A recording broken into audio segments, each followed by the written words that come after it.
ಸಂಚಾರ್ ಸಾಥಿ app ಕಡ್ಡಾಯಕ್ಕೆ ವಿಪಕ್ಷಗಳು ಕೆಂಡ. ದೆಹಲಿಯತ್ತ ಮುಖ ಮಾಡಿದ ಬಿಜೆಪಿ ರೆಬಲ್ಸ್. ಹೃದಯಾಘಾತದಿಂದ ಮಾಜಿ ಶಾಸಕ ಆರ್.ವಿ. ದೇವರಾಜ್ ನಿಧನ. ಚಾಮರಾಜನಗರ ಗಡಿಯಲ್ಲಿ ಕಾಡಾನೆಗಳು ಪ್ರತ್ಯಕ್ಷ. ಇದೆಲ್ಲದರ ಸಂಕ್ಷಿಪ್ತ ಮಾಹಿತಿಯನ್ನು ನೋಡ್ತಾ ಹೋಗೋಣ. ಕರ್ನಾಟಕ ಟಾಪ್ 20ಯಲ್ಲಿ ನಟ ರಣವೀರ್ ಸಿಂಗ್ ಕಾಂತಾರ ಚಿತ್ರದ ದೈವವನ್ನ ದೆವ್ವ ಎಂದು ಕರೆದಿದ್ರು. ಅಲ್ಲದೆ ದೈವ ಅನುಕರಿಸಿದ ಕಾರಣ ವಿವಾದಕ್ಕೆ ಸಿಲುಕಿದ್ದ ರಣವೀರ್ ಸಿಂಗ್ ಕಡೆಗೂ ಕ್ಷಮೆಯಾಚಿಸಿದ್ದಾರೆ. ರಣವೀರ್ ಸಿಂಗ್ ಹಾಗೂ ರಿಷಬ್ ಶೆಟ್ಟಿ ಗೋವಾ ಅಂತಾರಾಷ್ಟ್ರೀಯ ಸಿನಿಮೋತ್ಸವದಲ್ಲಿ ಭಾಗಿಯಾಗಿದ್ರು.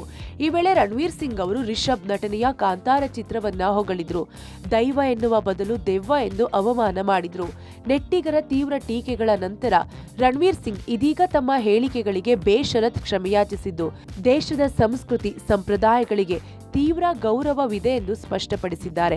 ಕ್ಷಮೆ ಕೇಳಿ ಪೋಸ್ಟ್ ಒಂದನ್ನ ಹಂಚಿಕೊಂಡಿದ್ದಾರೆ. ಚಿತ್ರದಲ್ಲಿ ರಿಷಬ್ ಅವರ ಅದ್ಭುತ ಅಭಿನಯವನ್ನ ಎತ್ತಿ ತೋರಿಸುವುದು ನನ್ನ ಮುಖ್ಯ ಉದ್ದೇಶವಾಗಿತ್ತು.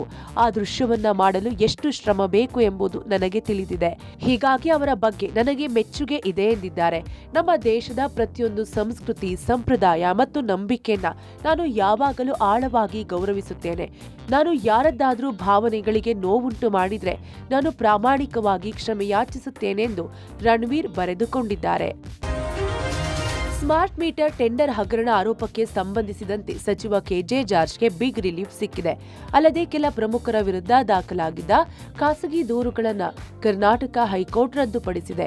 ಬಿಜೆಪಿ ನಾಯಕರು ಸಲ್ಲಿಸಿದ್ದ ಈ ಪ್ರಕರಣದಲ್ಲಿ ನ್ಯಾಯಮೂರ್ತಿ ಎಂಐ ಅರುಣ್ ಅವರಿದ್ದ ಹೈಕೋರ್ಟ್ ಪೀಠವು ಸಚಿವ ಕೆಜೆ ಜಾರ್ಜ್ ವಿರುದ್ಧದ ಖಾಸಗಿ ದೂರನ್ನ ರದ್ದುಪಡಿಸಿ ಆದೇಶ ಹೊರಡಿಸಿದೆ.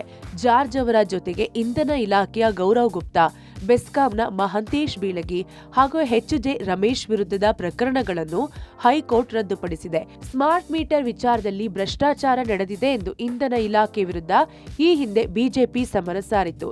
ಇದೀಗ ಸಚಿವ ಕೆಜೆ ಜಾರ್ಜ್ಗೆ ಬಿಗ್ ರಿಲೀಫ್ ಸಿಕ್ಕಿದೆ.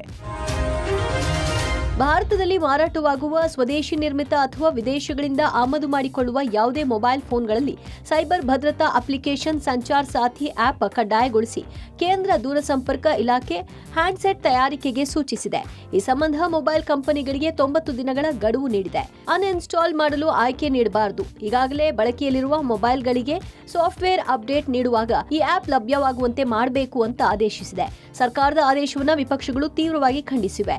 ಇದೊಂದು ದೇಶದ ನಾಗರಿಕರ ಡಿಜಿಟಲ್ ವ್ಯವಹಾರಗಳು ಹಾಗೂ ಡಿಜಿಟಲ್ ಮಾದರಿಯ ಸಂವಹನಗಳ ಮೇಲೆ ತೀವ್ರ ನಿಗಾ ಇಡಲು ಕೇಂದ್ರ ಸರ್ಕಾರ ಮಾಡಿರುವ ತಂತ್ರಗಾರಿಕೆ ಅಂತ ಆರೋಪಿಸಿದೆ. ಪ್ರಿಯಾಂಕಾ ಗಾಂಧಿಯಂತೂ ಇದೊಂದು ಗೂಢಚಾರಿಕೆ ಸಾಧನ, ನಾಗರಿಕರ ಮೂಲಭೂತ ಹಕ್ಕುಗಳಿಗಾಗಿ ಖಾಸಗಿತನ ಉಲ್ಲಂಘಿಸ್ತಾ ಇದೆ, ದೇಶವನ್ನ ಪ್ರತಿ ರೂಪದಲ್ಲಿಯೂ ಸರ್ವಾಧಿಕಾರ ಮಾಡಲು ಯತ್ನ ಮಾಡಲಾಗ್ತಿದೆ ಅಂತ ಕಿಡಿಕಾರಿದ್ದಾರೆ. ಇನ್ನು ಪೆಗಾಸಸ್ ಪ್ಲಸ್ ಅಂತ ಕಾರ್ತಿ ಚಿದಂಬರಂ ದೂರಿದ್ದಾರೆ. ಈ ಬಗ್ಗೆ ಸ್ಪಷ್ಟನೆ ನೀಡಿರುವ ಕೇಂದ್ರ ಸಂವಹನ ಸಚಿವ ಜ್ಯೋತಿರಾದಿತ್ಯ ಸಿಂಧಿಯಾ, ಸೈಬರ್ ಕ್ರೈಮ್ಗಳನ್ನ ಹತೋಟಿಗೆ ತರುವುದು ಇದರ ಉದ್ದೇಶ. ನಿಮಗೆ ಇಷ್ಟವಾಗದಿದ್ರೆ ಆಪ್ ಅನ್ನ ಡಿಲೀಟ್ ಮಾಡಬಹುದು ಅಂದಿದ್ದಾರೆ. ಇದು ಇತರ ಅಪ್ಲಿಕೇಶನ್ ಅಂತೆಯೇ ಇರುತ್ತೆ, ನೋಂದಾಯಿಸುವ ಅಗತ್ಯವಿಲ್ಲ. ವಿರೋಧ ಪಕ್ಷಗಳು ಇದನ್ನ ಅನಗತ್ಯವಾಗಿ ಸಮಸ್ಯೆಯನ್ನಾಗಿ ಮಾಡ್ತಿವೆ ಅಂದಿದ್ದಾರೆ. ಸಂಸದೀಯ ವ್ಯವಹಾರಗಳ ಸಚಿವ ಕಿರಣ್ ರಿಜಿಜು ಕೂಡ ಸಂಸತ್ನಲ್ಲಿ ಚರ್ಚಿಸಲು ಸರ್ಕಾರ ಸಿದ್ಧವಿದೆ, ಆದರೆ ಹೊಸ ವಿಷಯಗಳನ್ನು ಹುಡುಕಿಕೊಂಡು ಸಂಸತ್ಗೆ ಅಡ್ಡಿಪಡಿಸುವುದು ಸರಿಯಲ್ಲ ಅಂದಿದ್ದಾರೆ. ಕಾಂಗ್ರೆಸ್ ಆಂತರಿಕ ಯುದ್ಧದ ಮಧ್ಯೆ ಬಿಜೆಪಿ ಬಂಡಾಯ ಟೀಮ್ ಮೆಗಾ ಫೈಟ್ ಆರಂಭಿಸಿದೆ. ಕೆಲ ಬಂಡಾಯ ಬಿಜೆಪಿ ನಾಯಕರು ಮತ್ತೆ ದೆಹಲಿಯತ್ತ ಮುಖ ಮಾಡಿದ್ದಾರೆ. ಹೈಕಮಾಂಡ್ ಮುಂದೆ ರಾಜ್ಯಾಧ್ಯಕ್ಷ ಬದಲಾವಣೆ ಸೇರಿದಂತೆ ಅವರ ಬೆಂಬಲಿಗರ ವಿಚಾರ ಹೈಕಮಾಂಡ್ ಮುಂದೆ ಸ್ಪಷ್ಟ ವಿವರಣೆ ನೀಡಲಿದ್ದಾರೆ. ಮಾಜಿ ಸಂಸದ ಜಿಎಂ ಸಿದ್ದೇಶ್ವರ, ಶಾಸಕ ಬಿಪಿ ಹರೀಶ್, ರಮೇಶ್ ಜಾರಕಿಹೊಳಿ, ಕುಮಾರ್ ಬಂಗಾರಪ್ಪ, ಪ್ರತಾಪ್ ಸಿಂಹ ಸೇರಿದಂತೆ ಇತರರು ದೆಹಲಿ ಪ್ರಯಾಣ ಮಾಡಿದ್ದಾರೆ. ಒಂದೇ ಕಲ್ಲಿನಲ್ಲಿ ವಿಜೇಂದ್ರ ಹಾಗೂ ರೇಣುಕಾಚಾರ್ಯಗೆ ಹೊಡೆಯೋದಕ್ಕೆ ಸ್ಕೆಚ್ ಹಾಕಿದ್ದಾರೆ. ದಾವಣಗೆರೆ ಲೋಕಸಭಾ ಚುನಾವಣೆ ಸೋಲನ್ನೇ ಮುಂದಿಟ್ಟು ಮನವರಿಕೆ ಮಾಡಲು ಸಿದ್ಧತೆ ಮಾಡಿಕೊಂಡಿದ್ದಾರೆ. ದಾವಣಗೆರೆಯಲ್ಲಿ ಬಿಜೆಪಿ ಸೋಲಿಗೆ ರಾಜ್ಯಾಧ್ಯಕ್ಷ ಹಾಗೂ ದಾವಣಗೆರೆಯ ಪ್ರಮುಖ ನಾಯಕರೇ ಕಾರಣ.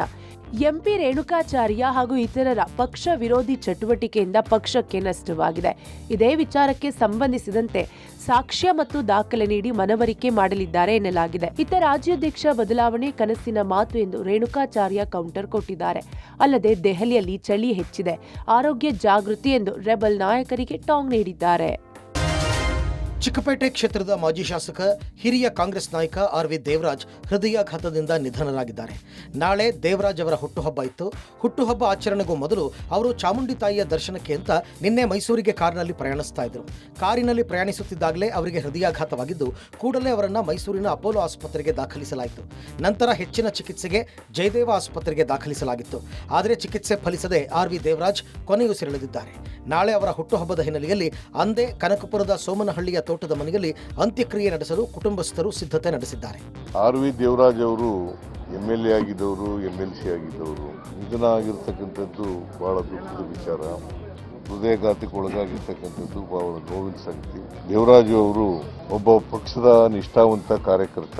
ಅವರ ಅಗಲಿಕೆಯಿಂದ ಪಕ್ಷಕ್ಕೆ ದೊಡ್ಡ ಹೊಡೆತ ಬಿದ್ದಿದೆ. ಅವರ ಆತ್ಮಕ್ಕೆ ಚಿರಶಾಂತಿ ದೊರಕಲಿ ಅಂತ ಹೇಳಿ ಪ್ರಾರ್ಥನೆ ಮಾಡ್ತೀನಿ. ಆರ್.ವಿ. ದೇವರಾಜ್ ಅವರು ಬಹಳ ವರ್ಷದಿಂದ ನಾವೆಲ್ಲ ಒಟ್ಟಿಗೆ ಪಕ್ಷದಲ್ಲಿ ಕೆಲಸ ಮಾಡಿದ್ದೀವಿ. ಪಕ್ಷದ ಒಬ್ಬ ನಿಷ್ಠಾವಂತ ಕಾರ್ಯಕರ್ತ. ಯಾವುದೇ ಕಾಂಗ್ರೆಸ್ ಪಕ್ಷದ ಕಾರ್ಯಕ್ರಮ ಇದ್ರೂ ಕೂಡ ಹೂವನ್ನ ಮಾರ್ಕೆಟ್ ಇಂದ ಕಳಿಸ್ಕೊಡ್ತಾ ಇದ್ರು. ಸೊ ಭಗವಂತ ಅವ್ರ ಕುಟುಂಬದವ್ರಿಗೆ, ಅವರ ಅನ್ಯಾಯಕ್ಕೆ ಮತ್ತು ನಮ್ಮ ಪಕ್ಷದ ಅನೇಕ ಕಾರ್ಯಕರ್ತರು ಅವರ ನಾಯಕತ್ವವನ್ನ, ಅವರ ಸೇವೆಯನ್ನ ಕಳ್ಕೊಂಡಿದ್ದೇವೆ. ಚಾಮರಾಜನಗರ ಗಡಿಯಲ್ಲಿ ಕಾಡಾನೆಗಳು ಪ್ರತ್ಯಕ್ಷವಾಗಿವೆ. ಜಮೀನುಗಳಿಗೆ ಲಗ್ಗೆ ಇಟ್ಟ ಕಾಡಾನೆ ಹಿಂಡು ಕಂಡು ಜಮೀನುಗಳಿಗೆ ಹೋಗಲು ರೈತರು ಹಿಂದೇಟು ಹಾಕುತ್ತಿದ್ದಾರೆ. ಚಾಮರಾಜನಗರ ತಾಲೂಕಿನ ಬಿಸಲವಾಡಿ ಹಾಗೂ ಗಡಿಯಂಚಿನ ಅರಳವಾಡಿ ಗ್ರಾಮದಲ್ಲಿ ಕಾಡಾನೆಗಳು ಪ್ರತ್ಯಕ್ಷವಾಗಿವೆ. ಸುಮಾರು 50ಕ್ಕೂ ಹೆಚ್ಚು ಕಾಡಾನೆ ಗುಂಪು ಕಂಡು ರೈತರು ಆತಂಕಕ್ಕೆ ಒಳಗಾಗಿದ್ದಾರೆ. ಈ ಭಾಗದಲ್ಲಿ ಗುಂಪು ಗುಂಪಾಗಿ ಕಾಣಿಸಿಕೊಳ್ತಿರೋ ಕಾಡಾನೆಗಳ ಹಿಂಡು ಗ್ರಾಮಸ್ಥರ ಮೊಬೈಲ್ನಲ್ಲಿ ವಿಡಿಯೋ ಸೆರೆ ಹಿಡಿದಿದ್ದಾರೆ. ಮತ್ತೊಂದೆಡೆ ಚಾಮರಾಜನಗರ ಗಡಿಯಲ್ಲಿ ಬರುವ ಕೊಂಗಳ್ಳಿ ಗ್ರಾಮದಲ್ಲಿ ಬೆಳ್ಳಂಬೆಳಗ್ಗೆ ಕಾಡಾನೆ ಎಂಟ್ರಿ ಕೊಟ್ಟಿದೆ. ಕಾಡಾನೆ ಕಂಡು ಗ್ರಾಮಸ್ಥರು ಭಯಭೀತರಾಗಿದ್ದಾರೆ. ಕಾಡಾನೆ ಎಂಟ್ರಿಯಿಂದಾಗಿ ತಮಿಳುನಾಡಿನಲ್ಲಿರುವ ಕೊಂಗಳ್ಳಿ ಗ್ರಾಮಸ್ಥರು ಆತಂಕಕ್ಕೆ ಒಳಗಾಗಿದ್ದಾರೆ. ಕರ್ನಾಟಕದ ಅಯೋಧ್ಯೆ ಕಾಫಿನಾಡ ದತ್ತ ಪೀಠದಲ್ಲಿ ದತ್ತ ಜಯಂತಿ ಸಂಭ್ರಮ ಮನೆ ಮಾಡಿದೆ. ಚಿಕ್ಕಮಗಳೂರು ತಾಲೂಕಿನ ಇನಾಮ್ ದತ್ತಾತ್ರೇಯ ಬಾಬಾ ಬುಡನ್ ದರ್ಗಾದಲ್ಲಿ ಇಂದಿನಿಂದ 3 ದಿನಗಳ ಕಾಲ ದತ್ತ ಜಯಂತಿ ಆಚರಣೆ ಮಾಡಲಾಗುತ್ತೆ.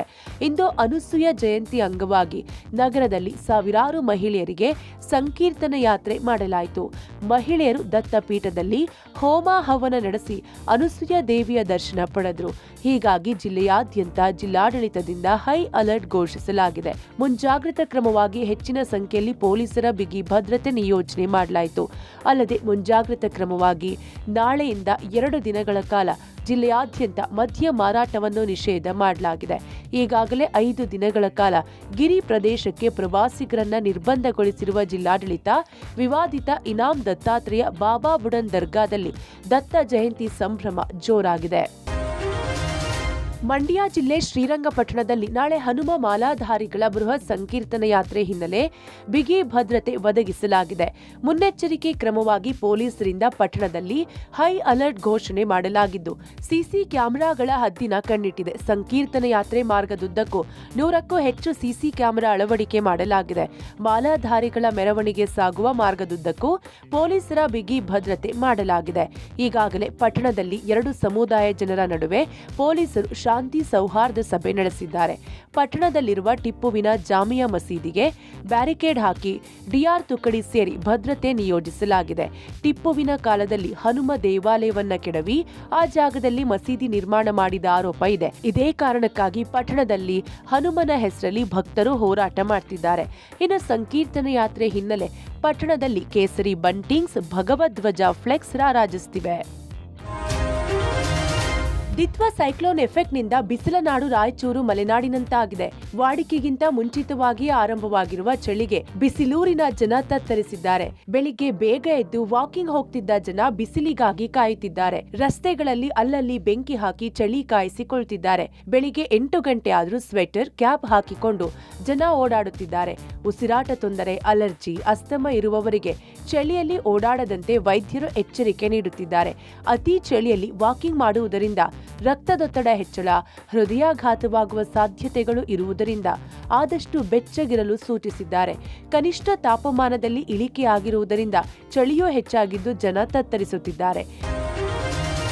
ಬೆಂಗಳೂರಿನಲ್ಲಿ 7 ಕೋಟಿ 11 ಲಕ್ಷ ದರೋಡೆ ಪ್ರಕರಣದಲ್ಲಿ ಎಲ್ಲ 9 ಆರೋಪಿಗಳ ಬಂಧನ ಆಗಿದೆ. ಈ ದರೋಡೆ ಪ್ರಕರಣದಲ್ಲಿಯೇ 7 ಕೋಟಿ 2 ಲಕ್ಷವನ್ನ ವಶಕ್ಕೆ ಪಡೆದಿದ್ದಾರೆ. ಆದ್ರೀಗ ಪೊಲೀಸರಿಗೆ ಸವಾಲಾಗಿ ಉಳಿದಿರೋದು ಅಂದ್ರೆ ಆರೋಪಿಗಳಿಗೆ ಶಿಕ್ಷೆ ನೀಡಿಸುವುದು. ಅದಕ್ಕಾಗಿಯೇ ಸಾಕ್ಷ್ಯಗಳು ಪ್ರಬಲವಾಗಿರುವಾಗಲೇ ಟ್ರಯಲ್ ಮುಗಿಸೋ ತಯಾರಿ ನಡೆಸಿದ್ದಾರೆ. ಪ್ರಾಸಿಕ್ಯೂಷನ್ ವಿಭಾಗಕ್ಕೆ ಪತ್ರ ಬರೆಯೋ ಮೂಲಕ ಫಾಸ್ಟ್ ಟ್ರ್ಯಾಕ್ ಕೋರ್ಟ್ ಅಲ್ಲಿ ಟ್ರಯಲ್ ಮಾಡಿಸೋಕೆ ಮುಂದಾಗಿದ್ದಾರೆ. 3 ತಿಂಗಳ ಒಳಗಾಗಿ ಟ್ರಯಲ್ ಮುಗಿಸೋ ಚಿಂತನೆ ನಡೆಸಿದ್ದು, ಸಂಬಂಧಿಸಿದ ಇಲಾಖೆ ಜೊತೆ ಪತ್ರ ವ್ಯವಹಾರ ನಡೆಸಲು ಮುಂದಾಗಿದ್ದಾರೆ.